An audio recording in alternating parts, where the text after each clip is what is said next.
tomorrow with Tennessee heads to Georgia in Athens. ESPN Game Day will be there as well.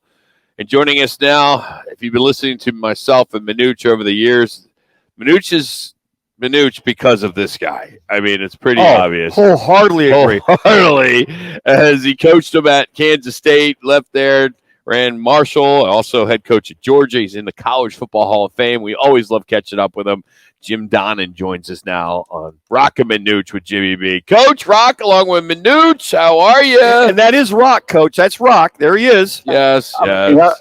I knew that I was going to get Rock for this big game.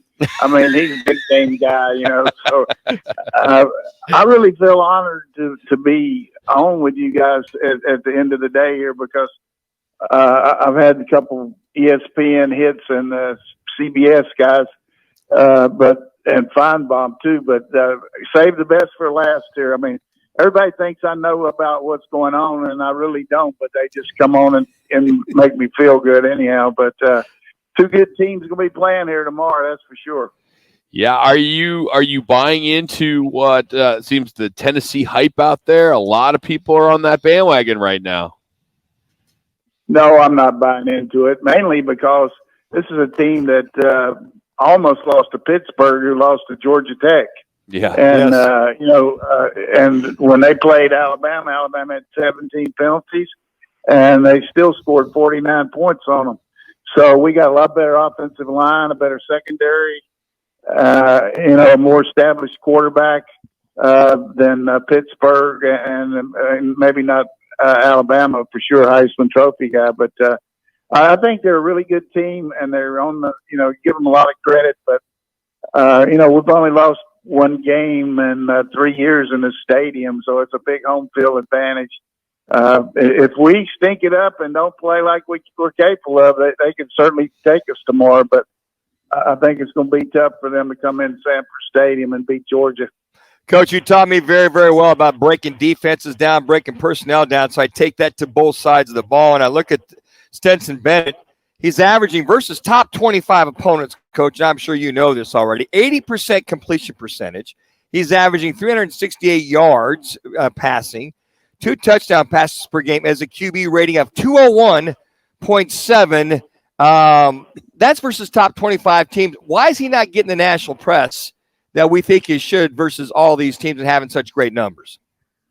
Yeah, I think it's just a case of the guys, and it's around here too. I mean, he's thrown like 3 picks in a year and a half, but every one he throws, they think it's the end of the world. I mean, he's just really a heavily scrutinized guy because he's a walk-on, and people just have trouble accepting him. But he's got a really good arm, and he can move his feet. He really helps our protection. We've only been sacked 7 times this year, and he gets the ball to the playmakers. And we haven't had the wide receivers that we've had. Our best guy's been down, A.D. Mitchell. But as you had in that take here to start the game, Brock Bowers, among the better players I've seen here at Georgia. And you got another big guy from Las Vegas, Darnell Washington, who can go. But, Tennessee certainly has a well-rounded offense. They can score from anywhere on the field, and they present a lot of challenges. But a guy from your neck in the woods, Keely Ringo, from out there in Arizona, is one of the best corners in the country.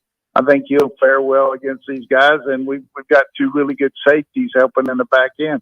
But the biggest difference for us is we've got Jalen Carter back, who's just a phenomenal defensive lineman. I mean, he's just very aggressive, big, strong, physical guy that can push the pile, and he'll knock them around up front and maybe get a little pressure on Hooker. We sacked Hooker 5 times last year.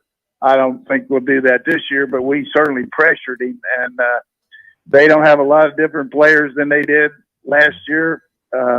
We've got some new guys, but it's just going to be a game where strength meets strength in a lot of ways. Their defense is not as good as our offense, but I think our offense is pretty good, particularly in the line. And I think their offense presents a challenge to our defense, but they haven't played a defense like ours either. Well, Coach, I was going to say that Hooker's got 21 touchdown passes, only one pick. If he wins this big of a game, do you feel he would be the leader in the clubhouse for the Heisman with this kind of a big hype, big game if he were to win in your eyes? This is the kind of game that, you can set the resume and everybody's going to be watching. And, all of a sudden he's going to have this on his, he beats Alabama and Florida and Georgia in the same year. And, their record's been like 3-32 against them in the last 12 years. So all of a sudden you beat all three of them. So that would help him. And then, everybody likes the underdog, so to speak. And he's been coming out of left field. I mean, the guy's in his 6th year in college, and he didn't even win the job at Tennessee last year until the second game. So I give him a lot of credit. He's very accurate. He's got a good arm, but if you get him off his mark and he's not standing there exactly right, he's not near the guy. I mean, most guys aren't either unless they're Dan Minucci, but you got to be able to move you got to be able to move around in the pocket. He moves really well, but he always moves to run. He hardly ever throws the ball on the run. He scrambles out of there pretty quick. So we got to get him off his spot and hopefully, make a few stops. He's the legendary Jim Donnan joining us here on Rock and Minucci with Jimmy B on Fox Sports 910. All right, this Tennessee defense is allowing just 97 yards on the ground per game. What can Georgia do to change that? That's total BS. I mean, let me just tell you why. The reason they're 97 is, and I'm not talking about your comment. Yeah, bad question, Coach. I'm sorry. I got another one. One thing Coach D will do, he will let you know right now. I'm sorry, I got fiber. It's something that I used to talk about. My good friend Mark May. I hope he's listening out there. When the offensive lineman gives up a sack, it should come off the passing yardage, not the rushing. And so that's how they're getting all their rushing stats. They get a lot of rushing stops, 3 minutes, sacks and lost yardage plays. But they're 127th out of 130 in the country on pass defense. And that's certainly something that they know as coaches. So they got to pressure you and get you, behind the sticks.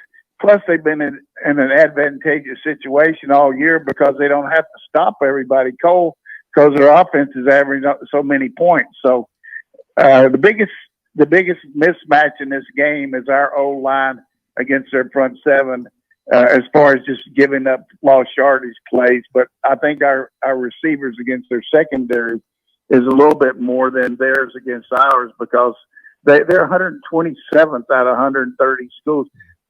Florida, whose quarterback sometimes can't throw the ball in the ocean from a rowboat, had 450 yards passing against them. The Florida Gators 2 minutes. didn't even make but 2 first downs against us in the first half last week. And Alabama had 400 yards passing. So, hey, we can lose the game if we turn the ball over and we get penalties. But hopefully, and I'll be glad to come on your show Monday and eat crow, but I would be shocked if we lose to these guys. Coach, why aren't you the guest picker on ESPN Game Day tomorrow? Why is it? It's Luke I'm not Bryan. a country singer. I'm not a country singer. Only, I told them I could do a little bit of Earth Angel. Will you be mine, my darling dear? I love you all the time. But they don't like that doo-wop stuff. So they go in with Luke Bryan. Can you believe they took him over me? Oh, no, that's why I'm asking you. I'm like, it just makes no sense. I had dinner. I mean, I even took Reese Davis out to dinner last night and made sure that he explained to me why. But now they don't like to get me on be a guest picker because they don't want 1 minute. They don't want old coaches on there. They do let Spurrier come on once in a while, but they got one guy at ESPN that doesn't like me, so they would never let me be on there. Coach, you got all the quiver quips. I still use them with my quarterbacks. I mean, I don't understand. I don't get it. Maybe I got a couple cousins that need to make a couple calls for you. Maybe no. Hey, I'm okay.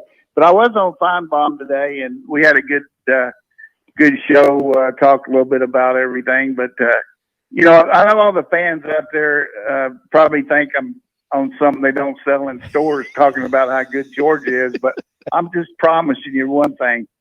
I've seen these kids develop. They beat Oregon 49-3. Yeah. Yep. 49-3 on a neutral field. And sure, we had a little hiccup against Missouri, but I don't know if we're in the top 4 in the country, but I don't know if Tennessee is either. But I guarantee you one thing, that's going to be an interesting game tomorrow because we're going to put them on the Burma Road. As you remember, we're going to line up and knock their ass off. Yeah. Great You stuff, used Coach. a little stronger wording back in the day, Coach, but since it's radio. But we love you, Coach. Always Thank you, great to have Coach. you on. Hey, it's an honor for Rock to be on with me, too. I mean, I'm going to really be pumped. I can't wait to go tell my friends that I know that I've made it because I'm on with Rock again. Hey, way to go, Rock. You the man. You bring it every week, baby. Thanks, Coach. We love you. That's Jim Donnan joining us again. Former head coach at Georgia, Marshall. Manucci's offensive coordinator at Kansas State. Great stuff there.